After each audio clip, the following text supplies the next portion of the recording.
All right, ladies and gentlemen, let's begin the show. And today's big story is on Apple's WWDC 2025 event. In fact, the keynote delivered sleek upgrades, but few surprises as it unveiled a whole host of software features that were led by AI. In fact, Apple's annual developers conference, the WWDC, unveiled the company's biggest design upgrade since 2013. This software update will change the way all of Apple's major devices, from iPhones and Macs and laptops to Vision Pro virtual reality headsets, how they will all look. And it's a new design language overall that runs across all of these devices across Apple's operating systems. The company is calling this new introduction liquid glass.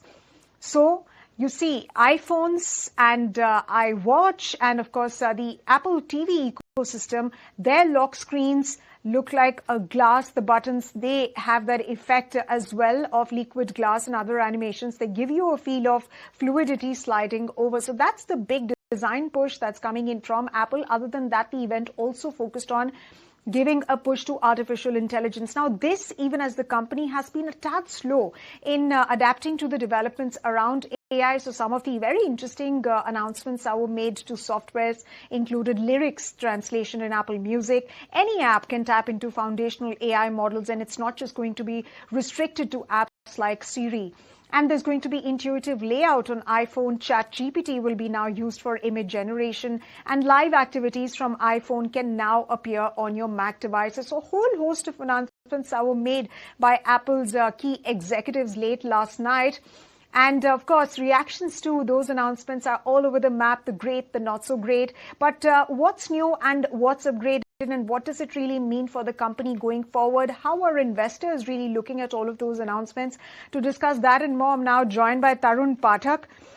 He's, of course, at Counterpoint Research. Thank you very much, Tarun, for joining us here on ET Now. First things first, your first reactions to the announcements that came in last evening. Of course, we did saw some correction on Wall Street, but has Apple shown serious commitment when it's talking about AI? How are analysts like yourselves perceiving that story?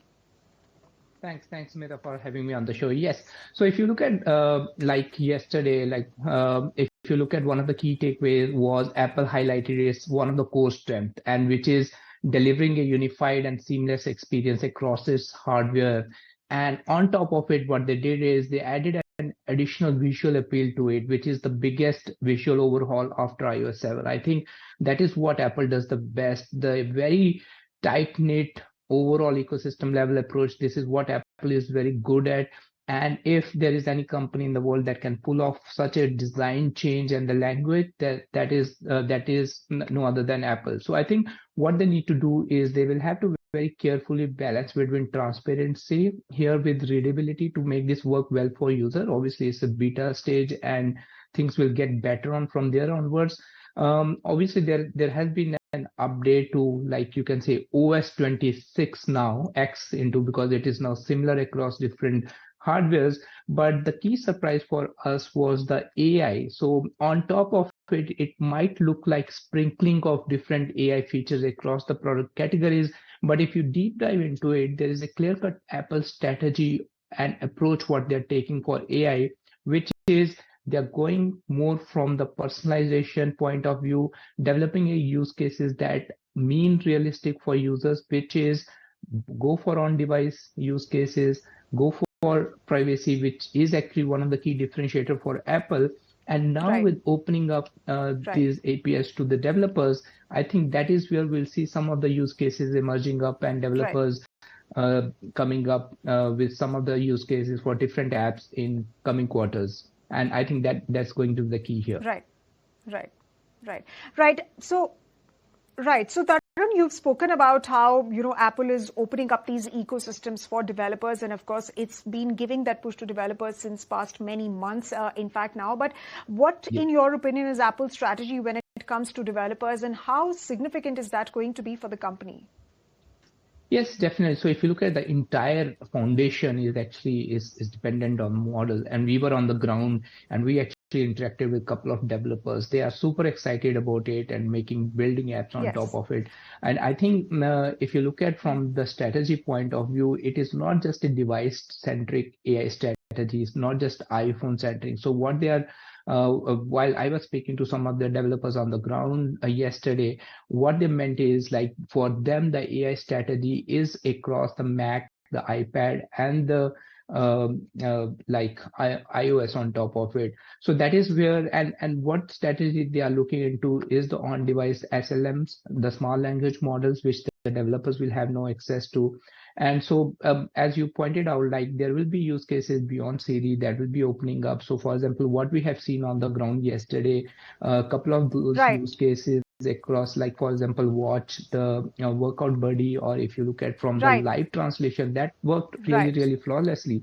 So that's something Apple is Absolutely. starting picking up the use case, Yes. which are not that big Yes. as you look. So what they're saying, if you have to do some of the use cases that require a heavy processing, Yes.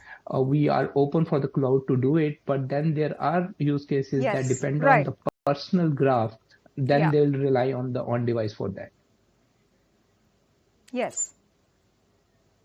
Absolutely. So that app economy, it seems like it's going to be very big for Apple going forward. But Tarun, when we come back to last night's announcements, particularly with respect to the software upgrades that the company has introduced, what do you make of Apple's strategy and how do you position it against key competitors like Google, Microsoft, or Samsung, particularly when it comes to some of these Apple Intelligence features that have been introduced? I think a lot has changed in the past 1 year. We can see there is some kind of pressure last year because everyone was talking about AI. There was actually every large language model being released every second day last year. But I think fast forward to 1 year, a lot has changed. So if you look at from the AI perspective, we have not. So there is thing like a supply side and the demand side. From the supply side point of view, there has been a lot of things that have been happening on the NVIDIA side of things or the memory player sides of things or the Qualcomms of the world. But from the consumer point of view, we have not seen a killer use case on the AI. Obviously, there have been, for a lot of people, AI is very synonymous with ChatGPT or Gemini to a certain extent. But if you look at Apple's strategy, Apple is not, we'll say it is rather delayed or being behind from the competitors, but they have one big strength is the massive user base they have. So at any given point of time, if they come up with a use case that works well for users in terms of their personalization or the use cases, what we are going to see, that's going to be the key differentiator. I think the entire strategy lies on using the AI and making the entire use case, which is more personal for you on device, your device reflect the real like the value and they understand what you do on the device. So I think that is what Apple is trying to achieve here, and not with the like large language models. It is with the multiple more.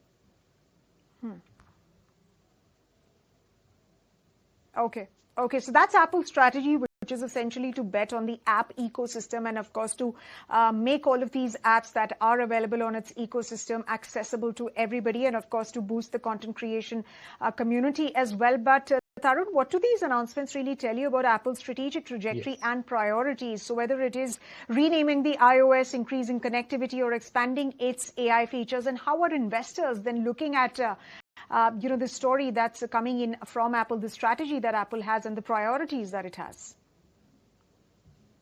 Yes, absolutely. So that's exactly the thing. So if you look at fast forward to 1 or 2 years from now onwards, I think everyone will be talking about agentic AI. And no, the agentic AI is your devices will start automatically behave and work like the human. And I think the intelligence will move forward very closer to the human capabilities. That is where everyone is moving. And obviously the entire models and everything will change dramatically. And the AI story, like I started in the beginning, like it is not just for one device, let's say on the phones or so. Your AI story will be talking across your, let's say, the PCs of the world or the tablets and your phones, talking seamlessly to each other and then further connecting to your smart home. So I think there is a 360-degree view to AI, and companies like Apple are looking into that aspect of it. And then there is obviously industry that is talking more on the devices, especially on the smartphones point of view.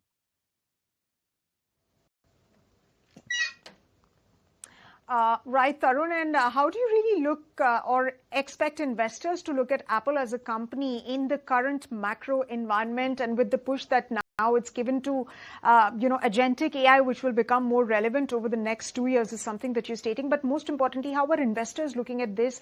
Because like I stated during the beginning of this conversation, that there was some correction seen on Wall Street with respect to the Apple stock when these announcements were made. And, some analysts, for example, the Needham analyst Laura Martin has suggested that some of these announcements were just about incremental. What is your opinion on that? Yes, so definitely there were some missing Apple Intelligence features updates. Like, for example, we'd love to hear more about Siri yesterday. I think Apple's current path provides more avenues for personalized experiences, and that is where they are going. And there is also a deeper integration of ChatGPT. But at the same time, if we look into our research at Counterpoint, and comparing it to the last year and this year, the top 5 use cases are largely more about your communication and the personalization. In fact, one of the top use case of AI on the devices, be it PCs or the phones, is about your writing assistants and then the communication part of it. I think that is where everyone is looking into. There is a bit of differentiation across platform as of now. But let's see, Apple is taking a very different route to the AI story. And then there are other competitors that are going more into the cloud-based and like large language models on top of it. So here what we are really keen to look into the Apple's work on foundation models. I think there has been a paper a couple of days back where Apple highlighted like how these models are very good in memorizing into it. And I think there is a lot of action that is happening behind these models, and that is going to change in a couple of years. So I think the interesting thing is how this app intent framework will drive the future of future success of Apple Intelligence beyond the truly first party AI driven experiences. Right.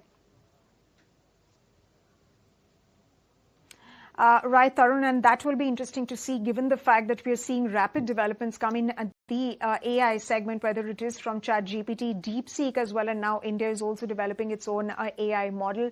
But you are there in California, you attended WWDC, and perhaps you will attend the remaining days as well. Have you had any conversations with Apple executives? What's the overall, assumption that you have, or what's the overall outlook that you have on how they're looking at this overall tariff piece that's going on? The U.S. administration is looking at changing its policies around manufacturing. They want more manufacturing to come in the United States. What's the sense that you're getting on that? I think very different. So what we have seen here is the environment is generally very positive. Everyone was very, very optimistic about what is coming ahead. And talking to some of the developers here on the ground, they are really, really excited to build what is going to be the key differentiator factor in devices. I think what they are saying is the entire device experience is going to change. And that is where the colleagues and the developers are super excited about. And there has been a couple of very young developers from across the world that were there yesterday and part of the Swift challenge. And the kind of work they have been doing has been very, very interesting. I think in the next couple of years, the entire app economy is going to change. And what we are going to see on our devices is likely one in a decades kind of change that we are going to see in devices. Maybe depends upon the input factor that is going to change the entire device experience. Maybe in 5 years we might stop calling them smartphones. So I think everyone was very, very excited about future, and the entire personalized experiences with your smartphones and the relationship with the devices is going to change in a big way. I think that is where everyone was excited about yesterday when we interacted with them. Right, Tarun. So that's all about the software aspect of, the Apple story and how it's playing out. Definitely big bets on the content creator ecosystem, on the app economy, and of course, on AI being made by Apple. But it remains to be seen how the company is looking at navigating these geopolitical headwinds that seem to be arising, at least in the near term. Thank you very much once again for joining us here and sharing your thoughts and perspectives with us here on Startup Central. Thank you. Ladies